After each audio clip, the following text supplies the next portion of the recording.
The 2000 Summer Paralympics in Sydney. We're in the final moments Is of this the good? men's intellectual disability basketball finals, and Spain is This up is by interesting, I 24. wanna watch it. They've been killing it all week, and they're about to finish off Russia and jump to third in the medal table behind the United States and Britain. The entire country is, needless to say, thrilled. And why wouldn't they be? Unlike the cutthroat Olympics, the Paralympic Games are probably the most beloved sporting event in the whole world. It's a celebration of triumph over hardship, the wonder of the human spirit. It's one of the few times where athletes are all pulling for each other, and there are no real losers. But winning is just a bit sweeter, and That's Spain's cool. making it look easy I on like the that. hardwood. The last few seconds tick away, and the team comes out on top. Journalists are writing copies about all the adversity these 12 young men have overcome to climb atop the podium and receive their much-deserved this? gold medals. They're soon-to-be national treasures, a testament to guts, grit, courage, and hard work. If they could accomplish their dreams, what's stopping you? And as the national anthem plays and the crowd applauds, I'm the not laughing, moment it's seems just that- picture perfect. But Because little did the world I'll know. be rude, but I'm trying to think about the sports that aren't in the Paralympics, like bobsleigh. Oh, it was a lie. Guys, it's just the chat, dude. All of it It's was a lie. it's just the chat, dude.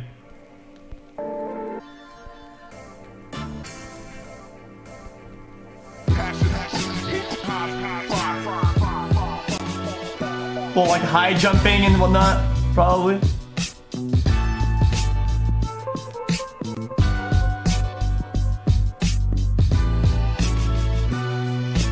Doping remains a notorious issue for both the Olympic and Paralympic Games, but especially for the latter. It's easy to see why. Due to the very nature of the event, many of the participants are on performance-enhancing drugs to treat physical disabilities, so policing drug abuse during the Games has always been a challenge. A common form of doping is makes boosting, sense. by which athletes with a spinal cord injury induce autonomic dysreflexia and spike their blood pressure for increased performance. This practice was banned by the International Paralympic Committee in 1994, but it's still an ongoing problem in the sport. To combat the issue in 2000, the Sydney Games established a doping control program, and for the first time, Paralympic athletes were asked to participate in out-of-competition drug testing. This was a good step to take. It meant that the testing window was much wider, and any competitor could be called for a test at any point throughout the Games, and it worked. 14 athletes tested positive. It practically saved the powerlifting competition from becoming a total farce. But suppose a potential cheater was operating with a different premise. See, the doping control program was designed to police participants from using drugs to gain an unfair physical advantage. But what if an athlete desired instead to be disadvantaged? What if, say, a non-disabled person pretended to be disabled to compete? That'd be fucked How up. would you police that? But, I mean, come on, why would you need to police that? Yeah. Who would be so morally repugnant to try it? Who would do that? That's fucked up, dude. This is Fernando Martín Vicente. Oh, At the time no. of the Sydney Games, he was the president of the Spanish Federation of Sportspeople with Intellectual Disabilities, and by the time our story concludes, he will be found guilty of fraud and forgery. Here's a recent photo of him shaking hands with the Pope. I'm not going to act like I know this man's character. It's been almost 2 decades since the event we're talking about, and a lot can change in that time. I do know that when you're the head of an organization like FETI, there's constant pressure to get a hold of government grants. It's a surefire way to keep the lights on, and often the only option to accomplish your institution's agenda. But grants don't come easy. There's a lot of organizations seeking them, and only so much money to go around, so priority goes to associations that have a track record of success, and at that point, the only thing on your mind is win medals. Because the more medals you win, the more incentive the government has to extend grant money in your direction. That's true, I guess. So why not, just for 1 year, enter a team that's almost guaranteed to win? Yeah, but how do you do that? Well, what if your team wasn't actually disabled? How much easier could it be to come in first? And again, you're only doing it Guys. the one time. Just win a gold medal, and the incentives for grants is guaranteed. Your organization will stay afloat for the foreseeable future, you'll employ plenty of people, and in doing so, your association can continue to assist those who are mentally disabled for maybe decades to come. It's a classic case of trying to justify shady behavior in the name of the greater good. So FETI set out to build a super team, and build it they did. All that was necessary was to recruit some fairly competitive basketball players who were willing to keep their mouths shut about the scam, and things were set. I mean, they really Wait, I'm only needed confused. to hire like 2 or 3 players tops to pull something like this off, right? I guess 5 if you wanted to stack your side of the court during play, but Wait. Spain took it even further. They recruited 10. Guys, I hope that this doesn't come out. Okay, I hope this is not bad. Guys, where are the wheelchairs? the court during play, but Spain took it even further. They recruited 10. 10 players out of the 12-man roster were not actually disabled. Guys! If you're... Is it not...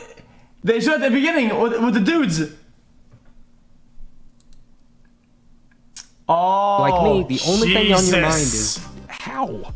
How did they pull this off? How did nobody notice this? It's a fair question to ask. See, in order to qualify as a participant in the intellectual disability basketball event, a prospective player is required to complete a litany of mental tests to determine their eligibility. The competitor must be determined to have an IQ of no more than 75. So these 10 guys had to purposely fail a series of intelligence tests and make it look authentic.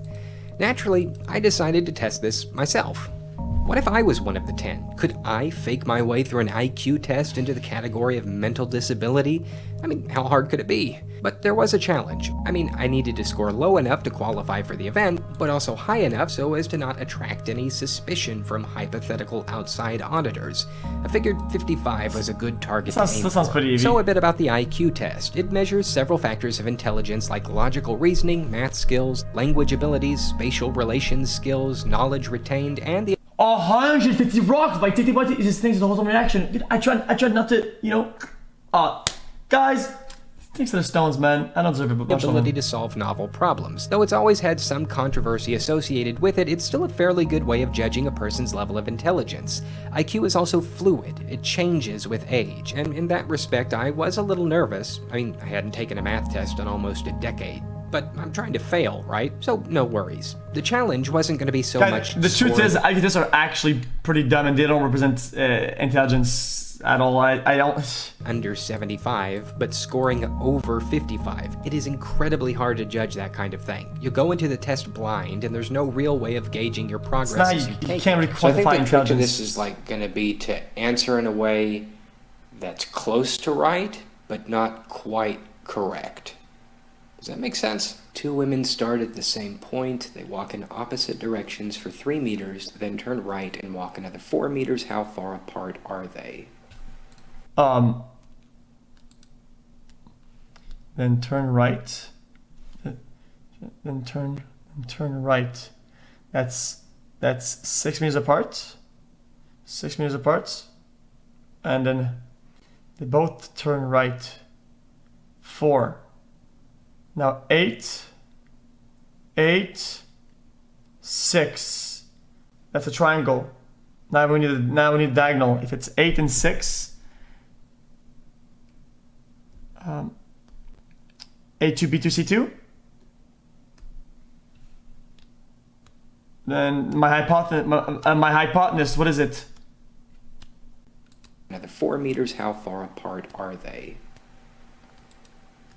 Some Gobelsteins are Pagenters and all Pagenters are Goebbelsens. Are some Gobelsteins definitely Goebbelsens? 5. It's too early for this.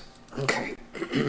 Add the even numbers in this list. 2, 4, 6, 11, 18, 37, 30. Add the even numbers to this list. 2, 4, 6, 11, 18.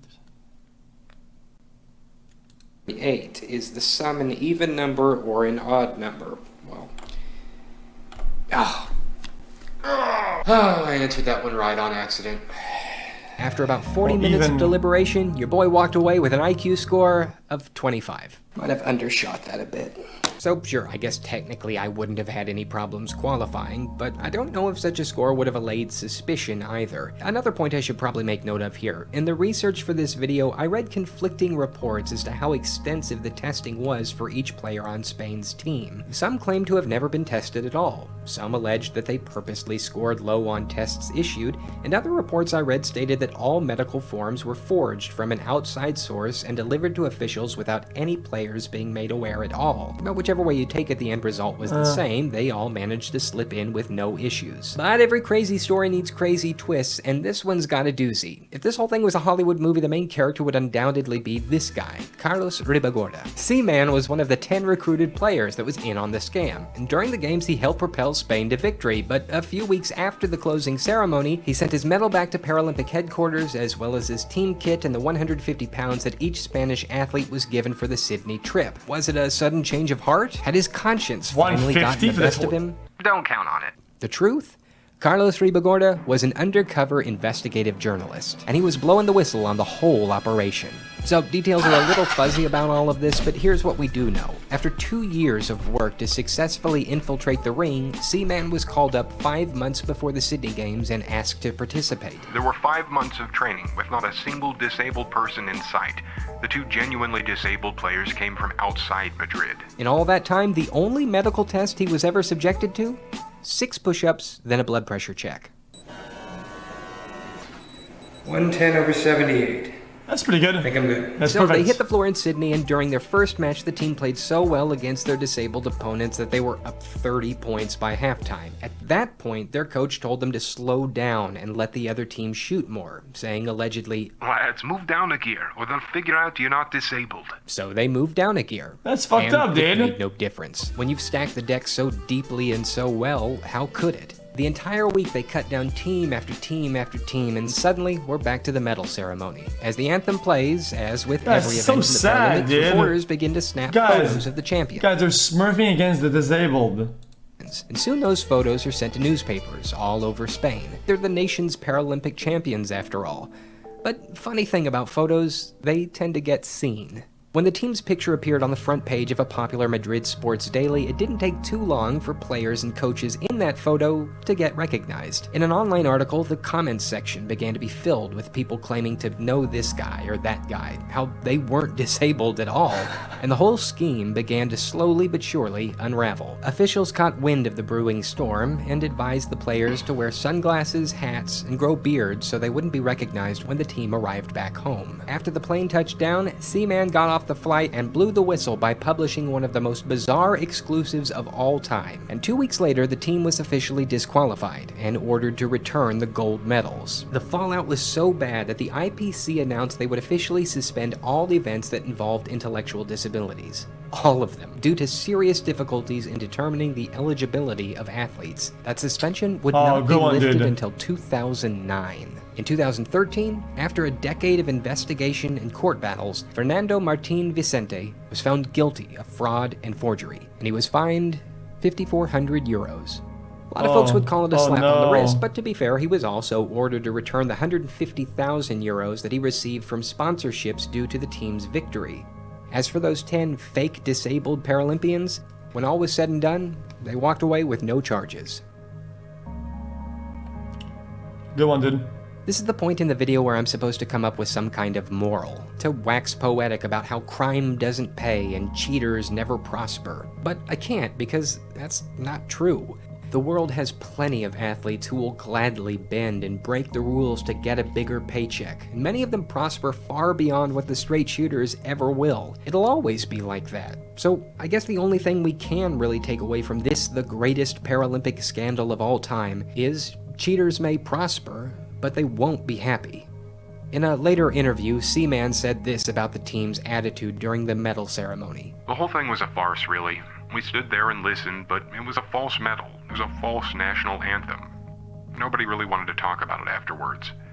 See, that's the saddest thing about all this to me. Winning wasn't enjoyable for the team because the team's victory was a lie. A gold medal shines brightest when it's won fairly and honorably. It's not nearly as satisfying to win when there really was no challenge in the first place, right? And it's not just that they won by dishonest means, it's that they stole the medals from other teams that actually were battling these hard mental disabilities. Guys, some people are pieces of shit, though. They don't care, dude. Paralympians of the opportunity to grab a moment of victory. A moment that many of them sorely needed. Cheat and get away with it, and every prize you receive will feel hollow. Guys, my reasoning, chat, is that if some of these guys had the real competitive fire, they would have tried to compete, or they would strive for real competition. They wouldn't do shit like that. So it's why that I'm pretty sure that them winning that probably fulfill them in some way, because they don't have that fire.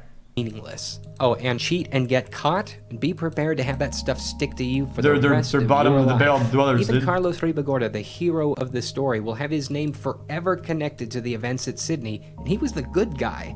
How much worse do you think it is to be one of the other 9, or the guy labeled as the mastermind of the whole operation in the end? Was all of this really worth it? In the heat of the moment, it might have seemed so, but at the last, what were they left with? Oh, I take your money too, motherfucker. I'm not disabled. What's wrong with you, man? Yo, I'm not disabled, dude. Guys, I had the IQ test for 127. I'm like top 1%. You are This coconut, it's fucking, dude. It's powered up at the wazoo, dude. you